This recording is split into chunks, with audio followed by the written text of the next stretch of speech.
Salut à toi. C'est un épisode vraiment particulier ce matin. C'est une sorte de préquel à l'épisode 29 que je viens d'écrire, et dans lequel je vais te présenter la force de la parole, et surtout un outil vraiment puissant qui remonte à des millénaires. À l'époque, il n'y avait pas les neurosciences, et pourtant certaines pratiques étaient vraiment très efficaces. Dans certains épisodes, j'aborde des sujets très sensibles, comme mon burn-out, il y a quelques semaines, mais d'une façon pleine d'espoir. J'espère vraiment que c'est comme ça que tu le perçois. Malheureusement, on sent quand même que ces épisodes sont pas forcément très légers émotionnellement. Je voulais donc passer par cette capsule pour libérer cette charge émotionnelle, afin qu'elle ne vienne pas plomber l'épisode 29. Les épisodes classiques que je souhaite moins personnels que les capsules. Et surtout, je ne veux pas rebuter des personnes qui pourraient apprendre quelque chose de vraiment très intéressant, et qui pourraient être gênées par ce côté émotionnel.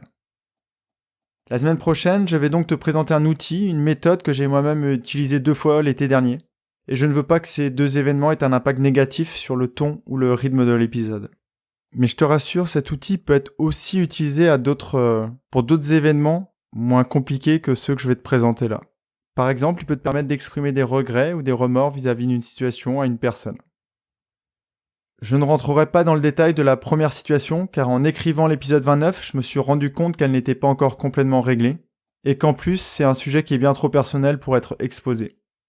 Malheureusement, très peu de temps après cette première tempête, dont les creux m'auraient emporté il y a encore quelques années, j'en ai connu une deuxième. En plein été, alors que je jouais tranquillement avec ma petite fille au molki, j'ai reçu un texto de mon père qui m'annonçait qu'une personne à qui je tenais beaucoup n'était plus là. Malheureusement, ça faisait un bail que l'on devait se voir, et happé par le temps, on n'avait pas réussi à trouver le bon timing. Dans l'épisode sur le changement, je t'expliquais un peu les phases à travers lesquelles on passait quand on voulait changer. Pour le deuil, c'est un peu pareil. Et entre autres, il y a une phase, la colère. Cet été, j'étais pas en colère contre lui, qui avait décidé que la vie était trop compliquée, mais plutôt contre moi, qui n'avais pas fait le nécessaire pour le voir, privilégiant des choses qui étaient bien plus futiles. Et en fait, cette capsule, je voulais la lui dédicacer. C'est pour toi, Steven. J'ai les yeux un peu humides, ça peut te paraître bizarre, mais je ne ressens aucune gêne à te le dire. J'en ai déjà parlé, certaines émotions sont un peu taboues dans notre société, surtout pour les hommes. C'est complètement ridicule.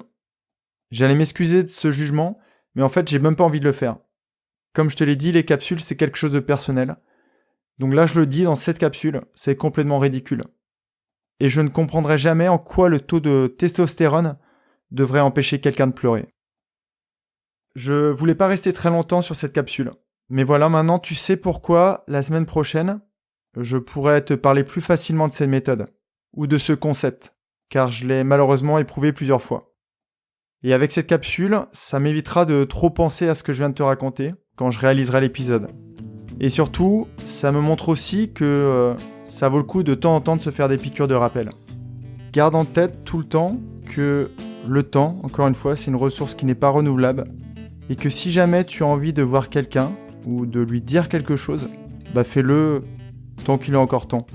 C'est malheureusement quand on perd quelqu'un ou quelque chose qu'on se rend compte de sa réelle valeur.